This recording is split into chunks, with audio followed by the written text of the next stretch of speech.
আসসালামু আলাইকুম। এখন দেখবেন সংবাদ শিরোনাম। হাসপাতালের কেবিনে খালেদা জিয়ার চিকিৎসা চলছে নিবিড় তত্ত্বাবধানে। করা হবে আরও কিছু পরীক্ষা নিরীক্ষা, দোয়া চেয়েছেন দেশবাসীর কাছে। গণভোটের প্রস্তুতি তফসিলের পর ইসির বাজেট সংশোধন করবে অর্থ মন্ত্রণালয়। এ পর্যন্ত ২১,০০০-এর বেশি প্রবাসী ভোটারের নিবন্ধন। ক্ষমতায় গেলে গণমাধ্যম সংস্কারে গুরুত্ব দেবে বিএনপি। অপতথ্য মুক্ত সাংবাদিকতা চায় এনসিপি। জনস্বার্থ ও পেশাদারিত্ব। ১.৫ ঘন্টা ধরে আগুনে পুড়ল চট্টগ্রামের কদমতলীর কম্বলের গোডাউন। নেভালেও কারণ জানাতে পারেনি ফায়ার সার্ভিস। এতক্ষণ দেখছিলেন সংবাদ শিরোনাম, এখন দেখবেন বিস্তারিত। কেবিনে মেডিকেল বোর্ডের নিবিড় তত্ত্বাবধানে বিএনপি চেয়ারপারসন বেগম খালেদা জিয়ার চিকিৎসা চলছে জানিয়েছেন তার ব্যক্তিগত চিকিৎসক ও দলটির স্থায়ী কমিটির সদস্য অধ্যাপক ডাক্তার এজেডএম জাহিদ হোসেন। এর আগে নিজের সুস্থতা কামনায় দেশবাসীর কাছে দোয়া চেয়েছেন খালেদা জিয়া। নিবিড় পর্যবেক্ষণে থাকা খালেদা জিয়ার শারীরিক অবস্থা অপরিবর্তিত বলে জানান তার চিকিৎসক। বলেন, বিএনপি চেয়ারপারসন ও সাবেক প্রধানমন্ত্রী খালেদা জিয়ার হার্ট ও ফুসফুসে ইনফেকশন হয়েছে। হাসপাতালে চিকিৎসকদের পর্যবেক্ষণে তার চিকিৎসা চলছে। গতকাল তার বেশ কিছু টেস্ট করানো হয়। রোববার রাত ৮টায় এভার কেয়ার হাসপাতালে ভর্তি করা হয় খালেদা জিয়াকে। তিনি বিশেষজ্ঞ চিকিৎসক অধ্যাপক শাহাবুদ্দিন তালুকদারের তত্ত্বাবধানে আছেন। বিএনপি চেয়ারপারসনের জন্য মেডিকেল বোর্ড গঠন করা হয়েছে। বোর্ড সদস্যরা জানিয়েছেন, গত কয়েক মাস ধরেই নানা ধরনের শারীরিক জটিলতা দেখা যাচ্ছে বিএনপি চেয়ারপারসনের। চ্যালেঞ্জ হলেও একই দিনে জাতীয় নির্বাচনের গণভোট করা সাশ্রয়ী হবে বলে মনে করেন অর্থ উপদেষ্টা ডক্টর সালেউদ্দিন আহমেদ। বলেছেন, তফসিল ঘোষণার পর ইসিকে চাহিদার ভিত্তিতে বরাদ্দ দেওয়া হবে। সচিবালয়ে সরকারি ক্রয় সংক্রান্ত উপদেষ্টা পরিষদ কমিটির সভা শেষে এসব কথা জানান তিনি। দেশে প্রথমবারের মতো একসাথে হতে যাচ্ছে জাতীয় নির্বাচন ও গণভোট। অনেকে এটিকে চ্যালেঞ্জ মনে করলেও সরকারের ভাবনা দুটি একসাথে হয় যৌক্তিক। সোমবার সকালে সচিবালয়ে সরকারি ক্রয় সংক্রান্ত কমিটির বৈঠক শেষে ভোট নিয়ে কথা বলেন অর্থ উপদেষ্টা ডক্টর সালেহুদ্দিন আহমেদ। জানান, তফসিল ঘোষণার পর ইসিকে চাহিদার ভিত্তিতে বরাদ্দ দেওয়া হবে। এত এন্টায়ার জিনিস রিটার্নিং অফিসার মোবিলাইজ করা, আপনি জানেন, এটা খুব সোজা কাজ না। ইভেন কিছু কিছু ব্যাংকের অফিসার, জুনিয়র অফিসার, তারাও তো ডিউটিতে যাবে, স্কুলের টিচাররা যাবে। আপনি 2 দিন নিয়ে আসবেন, তাদেরকে ইসে করবেন, এগুলো তো ডিফিকাল্ট। তবে একদিনে করাটা, পৃথিবীর অনেক দেশই তো এরকম হয়তো। লজিস্টিক্যালি আমার মনে হয় একবারে করা বেটার, এবং এটাকে সুষ্ঠুভাবে করা যেতে পারে। নির্বাচন উপলক্ষে পুলিশের বডি ক্যামেরা কেনার ব্যাপারে অর্থ উপদেষ্টা জানান, স্পর্শকাতর ভোট কেন্দ্রগুলোতে বডি ক্যামেরা দেওয়া হবে, তবে তার পরিমাণ কতটুকু সেটি ঠিক করবে স্বরাষ্ট্র মন্ত্রণালয়। না, এটা আমি ঠিক করব না, এটা তো সে আমাদের দায়িত্ব না। এটা আপনার স্বরাষ্ট্র মন্ত্রণালয়, তাদের যে এজেন্সিগুলো আছে তাদের সাথে বসে, কারণ ব্যবহার করব, ওখানে তো ইনভলভ কিন্তু স্বরাষ্ট্র মন্ত্রণালয় ডিরেক্টলি, এবং ইসিরও কিন্তু ওই কেনার ব্যাপারে, বডি ক্যামেরার ব্যাপারে দায়িত্ব না। ইসি বলে দেবে যে এইসব জায়গায় তোমরা নেবে, এবং ক্যামেরা বা কী কী সুরক্ষা করবে, এটা স্বরাষ্ট্র মন্ত্রণালয়। এদিন সকালে ঢাকা মহানগর দায়রা জজ আদালতে পারিবারিক আদালতের উদ্বোধনী অনুষ্ঠানে কথা বলেন আইন উপদেষ্টা ডক্টর আসিফ নজরুল। অতিরিক্ত সংস্কার করতে গিয়ে রাষ্ট্র কাঠামো যেন দুর্বল না হয় সেদিকে খেয়াল রাখার পরামর্শ দেন তিনি। আপনার সংস্কার নেওয়ার জন্য আস্তে আস্তে একজন একটা অ্যাথলেটকে মানে আরো বেশি ট্রেনিং করার জন্য আস্তে আস্তে ফিজিক্যালি প্রস্তুত হতে হয়। এটা একটা সংস্কার ওরকম একটা ক্রমান্বয় প্রক্রিয়া, ইনক্রিমেন্টাল প্রসেসে করতে হবে।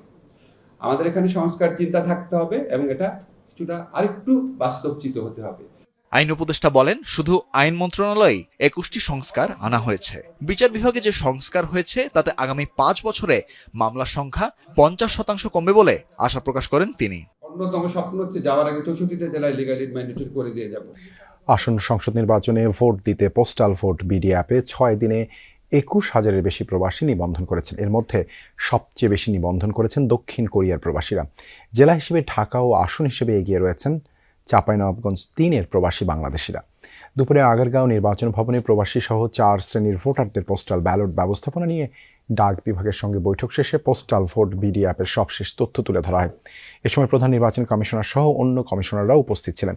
বর্তমানে পূর্ব এশিয়া, দক্ষিণ আমেরিকা ও আফ্রিকার দেশগুলোয় 19 নভেম্বর থেকে নিবন্ধন চলছে, আর রোববার মধ্যরাতে উত্তর আমেরিকা ও ওশেনিয়া অঞ্চলের নিবন্ধন শুরু হয়েছে।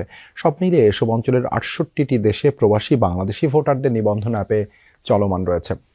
এখনও পর্যন্ত দক্ষিণ কোরিয়ার প্রায় 8,000, জাপানে প্রায় 5,000 এবং দক্ষিণ আফ্রিকায় 2,500 প্রবাসী নিবন্ধন করেছেন। ঢাকায় সাম্প্রতিক ভূমিকম্পের ঘটনায় আতঙ্ক নয়, সচেতনতা বাড়ানোর পরামর্শ দিয়েছেন দেশের শীর্ষ ভূমিকম্প বিশেষজ্ঞরা। সোমবার প্রধান উপদেষ্টা ডক্টর মোহাম্মদ ইউনূসের সভাপতিত্বে অনুষ্ঠিত জরুরি বৈঠকে তারা এই মত দেন। বিশেষজ্ঞরা বলেন 48 ঘন্টা, 10 দিন বা 1 মাসের মধ্যে বড় ভূমিকম্প হবে এ ধরনের গুজব ছড়ানো হচ্ছে, যা সম্পূর্ণ ভিত্তিহীন। ভূমিকম্পের সুনির্দিষ্ট সময় কেউ বলতে পারে না। বৈঠকে প্রধান উপদেষ্টা বলেন সরকার অবৈজ্ঞানিক পদক্ষেপ নিতে চায় না, এজন্য স্বল্পতম সময়ের মধ্যে বিশেষজ্ঞদের লিখিত পরামর্শ চেয়েছেন তিনি।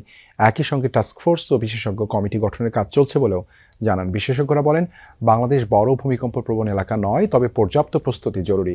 এছাড়া গুজব রোধে তথ্যের যথাযথ প্রচার এবং বিদেশে থাকা বাংলাদেশি বিশেষজ্ঞদের সাথে সমন্বয় বাড়ানোরও পরামর্শ দেন তারা। বৈঠকে মন্ত্রণালয়ের উপদেষ্টা, বুয়েট, ঢাকা বিশ্ববিদ্যালয় সহ বিভিন্ন প্রতিষ্ঠানের বিশেষজ্ঞরা অংশ নেন।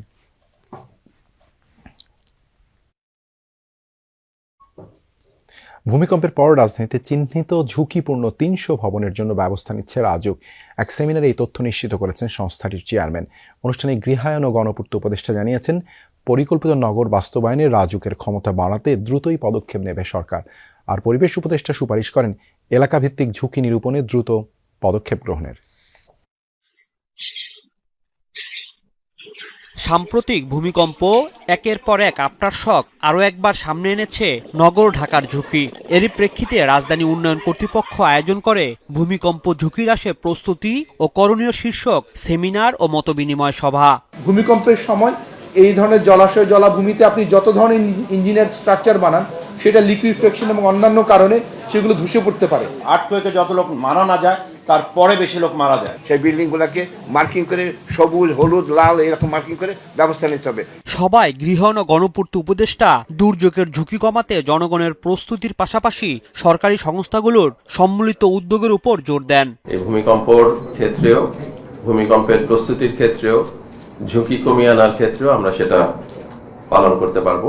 ভূমিকম্পে জীবন দিয়েছেন তাদের জন্য, জীবন হারিয়েছেন তাদের জন্য আত্মার মাগফিরাত এবং যারা আহত হয়েছেন তাদের সুস্থতা কামনা করে।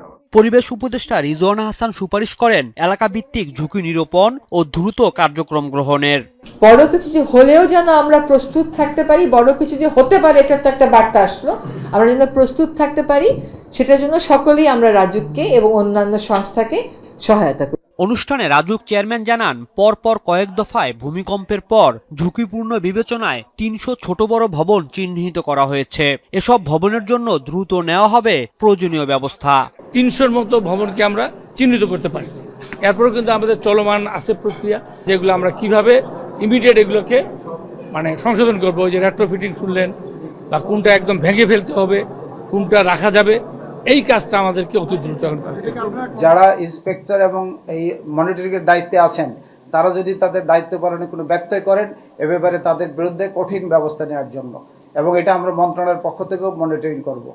ভূমিকম্প সচেতনতা বৃদ্ধি ও দুর্যোগ প্রতিরোধমূলক কার্যক্রমে সবার সক্রিয় অংশগ্রহণের উপর গুরুত্ব আরোপ করা হয়।